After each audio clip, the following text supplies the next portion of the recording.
Bismillahirrahmanirrahim. Assalamualaikum warahmatullahi wabarakatuh. Alhamdulillah wa syukrulillah wa la hawla wa la quwwata illa billah wa ba'd. Wa asyhadu an la ilaha illallah wahdahu la syarika lah wa asyhadu anna Muhammadan abduhu wa rasuluhu la nabiyya ba'd.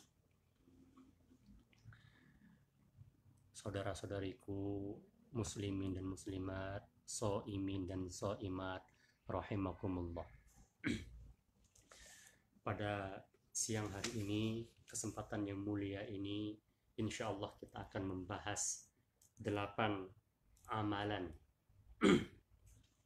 yang harus dilakukan dan diperhatikan bagi mereka yang terkena sihir ataupun bagi mereka yang lagi proses pengobatan terapi jalan atau ingin berlepas daripada semua gangguan sihir. Yang pertama yaitu adalah al-muhafazatu 'ala sholati fi jama'ah in kana rajulan. Yang pertama, hendaklah dia menjaga sholat berjamaah apabila si pesakit ya itu adalah orang laki-laki ataupun seorang laki-laki ya, dia hendaklah sholat berjamaah. Washolatu fi awwali waqtiha, dan itu harus sholat tepat waktu.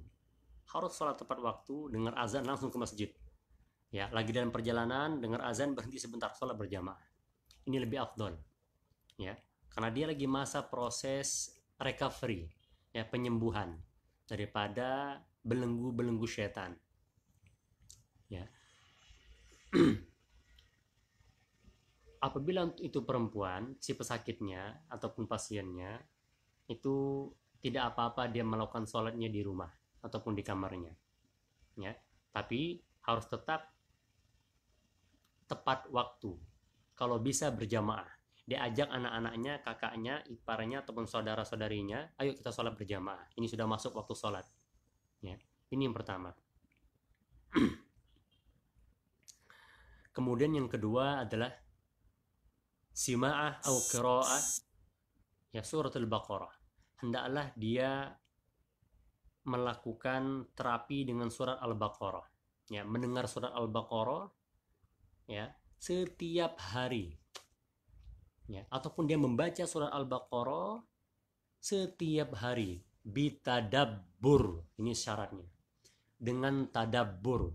Ya, tadabbur itu meresapi, merenungi, ataupun di saat dia lagi tilawah itu dia membaca maknanya, dia lihat artinya, agar semua ayat-ayat yang dia baca itu merasuki dan menghujam kuat di dalam jiwanya, dan setan yang ada di dalam tubuhnya itu akan mendengar semua firman-firman Allah Subhanahu wa taala, dan wallahu alam dia akan tersiksa dan tersakiti dengan bacaan surah Al-Baqarah. Dan itu ada di hadis bahwasanya surah Al-Baqarah ya, man kana fi baitihi quri'a surat Al-Baqarah, barang siapa di dalam rumahnya yang dibacakan surah Al-Baqarah, maka 3 hari 3 malam setan tidak akan masuk ke dalam rumahnya. Bagaimana tubuh kita yang selalu senantiasa, jiwa kita yang mana kita bacakan setiap harinya dengan surat Al-Baqarah, tentu setan nggak akan betah. Jin-jin zolim tidak akan mau lagi hinggap berada di dalam tubuh kita. Wallahi, insya Allah. Harus yakin ya. Kemudian dengan tadabbur tadi, syaratnya dengan tadabbur ya. Kemudian yang ketiga yaitu qiraatul ma'uwidzat ya, membaca doa-doa perlindungan. Khususnya di sini adalah membaca doa ataupun surat Al-Falaq dan An-Nas ya. Surat Al-Falaq dan An-Nas. Qul a'udzu birabbil falaq, qul a'udzu birabbin nas. Sebanyak berapa kali? Nah, beliau ya al-mualliful kitab ya Dr. Syekh Sa'id Ahmad Abdu ya menyarankan untuk membacanya sebanyak 70 kali, 70 maratan alal aqal, paling sedikit 70 kali membaca terus ya. Dawamkan kapanpun dimanapun, qul a'udzu birabbil falaq, qul a'udzu birabbin nas, ini harus selalu senantiasa di ujung bibir dan di dalam hati berbarengan, membanyak konsentrasi. Ya, terapi itu setiap hari. Kemudian yang keempat, al-muhafazatu 'alal azkar. Hendaklah senantiasa dia menjaga zikir-zikirnya, ya. Wirid-wiridnya. Terus senantiasa dia menjaga zikir-zikir dan wirid-wiridnya. Apalagi bulan Ramadan ini, Masya Allah. Ya. Yang mana pada saat Ramadan ini setan-setan itu terbelenggu. Ya. Setan-setan dalam arti kata yang high level, yang tinggi. Yang pangkat-pangkatnya tinggi, para iblis itu dia tidak bisa berbuat apa-apa. Dan para dukun juga tidak bisa melakukan aksi sihirnya. Ya. Kemarin saya ada barusan konsultasi, ya, dengan salah satu pasien saya dari Sulawesi, dan dia mengatakan selama Ramadan ini dia terapi mengamalkan ini, Masya Allah, bibirnya itu berbicara sendiri dan melakukan dialog antara satu sama lain. Dia setengah sadar, setengah nggak sadar. Ya, ngomong antara mereka setengah sadar nggak sadar. Saya tidak kuat lagi di tubuh ini. Saya mau keluar. Kamu jangan keluar. Mereka seakan-akan lagi dialog. Ya, akhirnya satunya ngomong, saya tidak kuat lagi. Kami sudah terbakar di sini. Kami nggak punya apa-apa lagi di sini. Dan kami sudah tidak kuat lagi karena dia ini selalu bertasbih, bertahmid, bertahlil dan terus ya melakukan amal-amal wirid-wirid yang sesuai dengan syariat Allah Subhanahu wa taala dan tuntunan Rasulullah Shallallahu alaihi wasallam. Akhirnya setan yang ada di tubuhnya, jin yang ada di dalam tubuhnya itu berikrar, saya akan keluar dari tubuhnya. Bismillahirrahmanirrahim, asyhadu an la ilaha illallah wa asyhadu anna Muhammadar Rasulullah, dan dia berdoa kepada Allah, jinnya itu. Ya. Ya Allah, keluarkanlah saya dalam tubuh perempuan ini ya Allah, tolonglah saya ya Allah, saya nggak mau lagi berbuat zalim ya Allah. Itu keluar. Sekitar 3, dia bilang. 3 Ustaz, alhamdulillah, muntah-muntah Ustaz. Setiap kali saya sholat 2 rakaat, saya pingsan, keluar lagi, muntah lagi. Masya Allah, saya bilang, luar biasa. Ya, itu diantaranya menjaga zikir, itu yang keempat. Al-muhafazatu 'alal azkar. Ya, senantiasa zikir wirid kita. Ya. Kemudian yang kelima, al-muhafazatu 'ala qiraat wa wirid minal Qur'an yaumiyan hatta yutimmahu. Hendaklah dia senantiasa membiasakan juga membaca Al-Quran. Ya, didawamkan. Ya. Hari ini harus membaca ya minimal 1 ain ataupun 3 ain. Kemudian tetap membacakan zikir-zikir, zikir pagi, zikir petang, ya. Itu terus dilakukan dengan tadabbur, wallahil azim, dengan tadabbur. Kalau tanpa tadabbur, tanpa penghayatan, tanpa perenungan, membacakan makna-maknanya, wala haula wala quwata illa billah, itu sangat sedikit sekali kemungkinannya. Dan prosesnya perlu lama, ya, karena ini disarankan para ulama ya, dan ini dicontohkan langsung oleh Rasulullah Shallallahu Alaihi Wasallam. Jangan nyambi, baca zikir pagi petang, iya Ustaz baca, tapi apa? Sambil lihat masakan, sambil dengar hanya selewatnya, nggak bisa begitu, nggak bisa, harus gelar sejadah, duduk fokus di ruang, minta waktu. 1 jam, setengah jam, tidak apa-apa. Konsentrasi, bermuajahah kepada Allah Subhanahu wa taala. Wad'ullaha wa antum muqinuna bil ijabah. Berdoalah kepada Allah, mintalah kepada Allah dan Anda yakin, ya. Dan wad'ullaha, mintalah kepada Allah Subhanahu wa taala wa antum muqinuna bil ijabah, dan antum yakin bahwasanya doa yang antum panjatkan kepada Allah Subhanahu wa taala Allah kabulkan. Dan Allah mengatakan banyak sekali tentang ijabah dalam doa ini, pengabulan doa ini. Ya, hatinya yakin. Wa innallaha la yustujibu du'a biqalbin, ya. Dan Allah Subhanahu wa taala tidak akan mengabulkan doa yang mana hatinya lalai. Tangannya meminta, tapi pikirannya kemana-mana, hatinya kemana-mana. Ya, nggak bisa begini. Ya, susah. Harus dilakukan. Ya, itu yang kelima. Kemudian yang keenam, ya, ada mustima'il aghani wal aflam. Hendaklah dia mengurang, bahkan menghindari selama proses recovery, proses pengobatan ini, ya. Dia hendaklah menghindari, menjauhkan, dan bahkan meninggalkan mendengar ya lagu-lagu, ya, musik-musik, walaflam, nonton film, Dia masih tentang, udah tahu mungkin ya jinnya, K-pop segala macam. Wah, dia mesti nonton film-film sedemikian, ya tambah repot. Lalai akhirnya, ghaflah. Ya, hatinya dibuat melayang-layang, pikirannya dibuat terbang kemana-kemana. Hilanglah zikir kepada Allahnya itu. Nah, susah, nggak bisa.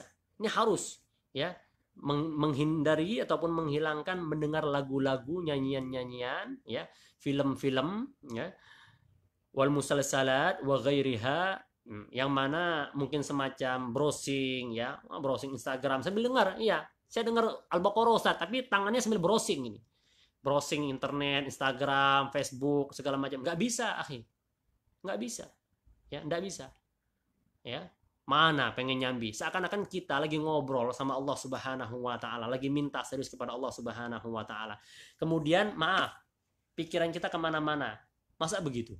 Kita ngomong sama presiden saja, ngomong sama gubernur saja, itu harus duduknya yang rapi, pakai baju yang bagus, ngomongnya fokus, lihat matanya, lihat apa yang dibawa. Masa sambil pegang HP, lagi ngomong nih, pegang HP, oh digaplok, disuruh keluar, nggak mungkin. Ya, ini adabnya nggak ada. Adab dalam doa itu perlu kita perhatikan, perlu kita lihat, yang perlu kita pegang kuat-kuat. Ya, sehingga jangan sampai kita menggabungkan semua itu. Antara hak dan batil itu tidak boleh. Ya. Kemudian yang ketujuh, ya'lamu jayyidan. Dia harus mengetahui dengan sebenar-benarnya, dengan baik, ya, anna kulla ta'ah, sesungguhnya semua ketaatan kepada Allah Subhanahu wa taala, ya, yuwazifu 'alaiha satakunu sababan, yang mana dia lakukan terus menerus, ya, dan dia berpegang atas semua tersebut, amal-amal tersebut akan menjadi sebab, sababan fi ta'jili syifaihi, akan menjadi sebab untuk proses cepatnya recovery, cepatnya penyembuhan, ya. Dia harus yakin dengan semua ketaatannya, ya.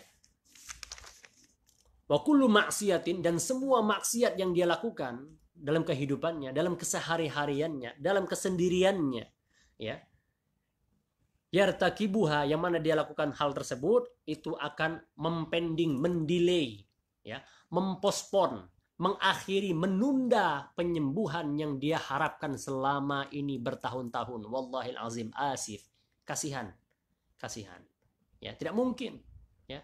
Jadi harus benar-benar sungguh-sungguh, ya. Contoh, saya kasih contoh, ya. Seorang atlet, ya, misalnya dia binaragawan, ya. Seorang atlet binaragawan tentu dia harus berusaha dan mengatur waktunya, kapan dia harus nge-gym, kapan dia harus istirahat, ya, kapan dia harus makan-makan dan minum-minum suplemen. Dia harus jaga supaya tubuhnya ideal, supaya dia mendapatkan hasil yang maksimal dan prima. Begitu juga dengan kita yang lagi pada masa gangguan, masa recovery, kita ingin mendapatkan hasil yang maksimal, ya. Tentu kita harus menjalankan semua tuntunan-tuntunan Rasulullah tadi, ya, serta perintah-perintah dalam Al-Quran, dan kita ingin meyakini hal tersebut. Seandainya para atlet tadi tidak meyakini, ya, hanya ya nge-gymnya seminggu berapa kali, itu nggak rutin, nggak sesuai dengan coachnya yang bilang, coachingnya bilang begini-begini, pelatihnya bilang begini, mentornya bilang begini-begini, dia tidak menjalankan, mustahil, saya bilang, dia akan mendapatkan hasil yang maksimal dari tubuhnya, dari gymnya, dari latihan-latihannya, nggak mungkin, ya. Itu seorang atlet, apalagi kita, ya, yang punya gangguan, yang punya masalah, itu kita harus lakukan. Mendekatkan diri kepada siapa? Kepada Sang Maha Penyembuh, Allah Subhanahu wa taala. Kita minta sama Allah, dekatkan diri kita, ya. Kemudian yang terakhir, wa akhiran alaihi an yajma'a fi amalihi, hendaklah dia mengumpulkan semuanya dari amal-amal yang dia lakukan, ya, zikir-zikir dan wirid-wirid tersebut, ya. Apa itu? Al-ikhlas, ikhlas mengharap ridha Allah, ikhlas mengharap ridha Allah Subhanahu wa taala, ya. Kemudian, dan dia bersabar dan penuh keyakinan untuk mengikuti proses yang ketat ini, ya. Proses yang ketat ini, yang sungguh-sungguh, ya. sehingga dia benar-benar mampu terbebas dari semua gangguan ataupun tipu daya jin, ya, yang mana jin-jin tersebut itu adalah makhluk sebagaimana makhluk Allah Subhanahu wa taala yang lain. Dan kita jangan pernah bergantung dengan makhluk, ya, bergantung dengan seorang peruqyah yang Ustadz A, Ustadz B, Ustadz C, enggak ada. Ya. Ini anak pengen share sedikit, ya, tentang beberapa pasien, ya, yang dalam arti kata mereka ketat menjalankan apa yang saya sebutkan tadi, ya. Dan masya Allah tabarakallah, itu luar biasa dan Allah berikan kesembuhan, ya. Kemudian saya tanya apa saja amalan-amalannya yang selama ini. Di antara amalan-amalannya, masya Allah tabarakallah, dia membaca sebagaimana sabda Rasulullah Shallallahu Alaihi Wasallam, "Man qala la ilaha illallah, wahdahu la syarikalah, lahul mulku wa lahul hamdu, yuhyi wa yumitu, wa huwa ala kulli syai'in qadir, mi'ata marrah." Ya, barang siapa membaca zikir tersebut sebanyak 100 kali setiap habis sholat subuh, dalam hadis disebutkan, maka baginya adalah 100 kebaikan. Dia bacanya 100 kali, 100 kebaikan, ya. Dan pada hari itu dia memiliki perisai ataupun benteng pelindung, ya, daripada gangguan jin ataupun setan sampai di sore hari, sampai dia beristirahat, memejamkan matanya. Masya Allah tabarakallah, ya. Ini yang pasien saya, dia mengamalkannya setiap habis sholat subuh minimal 100, ya, 100 kali. Dibacakan dengan artinya lagi, masya Allah, luar biasa. Ya, bacakan dengan la ilaha illallah, tiada Tuhan selain Allah, wahdahu la syarikalah, satu-satunya yang berhak disembah dan tidak ada sekutu lainnya. Masya Allah, dibacakan terus sampai akhir. Ya. Kemudian dia membacakan tasbih tahmid subhanallah walhamdulillah wala ilaha illallah wallahu akbar wala haula wala quwata illa billah, masya Allah. Dan luar biasa. Ya, dan juga menjaga sunah-sunahnya yang lain. Dan alhamdulillah, ya, sakitnya yang selama itu 18 tahun, ya, sembuh dengan izin Allah Subhanahu wa taala. Masya Allah, sembuh. Ya, tidak ada lagi bekasnya. Bahkan saya tanya, ada konsumsi obat-obat dokter selama ini yang satu toples kira-kira begitu, yang mana dia diponis punya penyakit jantung, paru-paru, ya, asma, habis itu gula, kompleks, ya, penyakit-penyakit yang kronis lah kira-kira begitu. Dan alhamdulillah, ya, bahkan sempat dulunya dia bilang di X-ray gitu, paru-parunya hanya sebelahnya nggak ada. Dokternya kaget, "Bu, kok masih hidup? Ini paru-parunya sebelahnya udah habis, ini nggak ada, hanya sebelahnya aja gambarnya di X-ray-nya." Nah, dan ketika kita ruqyah, masya Allah, dia mimpi, ya, dan dia melakukan terapi yang saya sampaikan tadi, ada 8 hal tersebut. Dia mimpi malam-malamnya dia mengeluarkan belatung di dalam dadanya, di tubuhnya, nggak habis-habis, terus dia membuangnya, ya. Dan besoknya setelah itu dia merasakan lega, ya, nggak ada lagi rasa sesaknya, nggak ada lagi rasa keluhnya. Biasanya dia jalan, ya, jalan saja sekitar 5 meter itu sudah capek lututnya, apalagi naik tangga nggak bisa. Ya udah, kalian naik tangga, naik aja sana. Habis setelah melakukan terapi itu, ya, dan mengamalkan apa yang saya sampaikan tadi, masya Allah tabarakallah, dengan penuh kesungguhan, kegigihan, Allah angkat semua penyakitnya. Kemudian saya tanya, apalagi Bu tambahan Ibu, wirid-wirid yang lain? Saya setiap pagi, dia bilang, ya, bangun jam 3. Jam 3 sudah bangun, mandi dan sholat tahajud. Ya, sholat tahajudnya nggak panjang-panjang, 2 rakaat cukup. Dari sholat tahajud, selesai sholat tahajud, saya dalam waktu jeda itu 1 jam, 1,5 jam, menunggu waktunya subuh, saya zikir. Baca yang tadi itu, dia baca zikir pagi, ya, dengan artinya, Bismillahirrahmanirrahim, itu dengan artinya, dengan nama Allah yang mana tidak ada satupun makhluk, sesuatu apapun yang dapat membahayakan, ya, dengan namanya, atas izinnya, ya. Terus dibacakan semuanya, Zikir pagi dan petang dengan artinya. Kemudian dia baca la ilaha illallah wahdahu la syarikalah lahul mulku wa lahul hamdu yuhyi wa yumitu wa huwa ala kulli syai'in qadir 100. Kemudian dibaca subhanallah walhamdulillah wala ilaha illallah wallahu akbar wala haula wala quwata illa billahil aliyil azim. Ini dibaca juga 100 dengan artinya, masya Allah. Sampai itu 1,5 jam. Ya. Kemudian setelah itu kalau ada waktu sedikit, ya sampai menjelang azan subuh, kemudian dia baca nanti. Apa yang dia baca? Dia baca surat Al-Waqi'ah. Dia baca surat Al-Mulk. Ya. Subhanallah. Saya hitung, itu sorenya, siangnya baca lagi. Sorenya baca zikir lagi. Zikir petang. Saya tanya, Ibu sehari itu berapa kali bacanya? Ustadz, kalau saya hitung-hitung, ya, zikir saya itu, wirid saya itu sehari itu paling sedikit itu 1.000 sampai 500. Bayangkan, 1.000 sampai 500 kali. Biasanya paling banyak itu 2 sampai 3.000. Masya Allah, saya bilang luar biasa. Sekarang bagaimana? Apa yang Ibu rasakan? Alhamdulillah Pak Ustadz.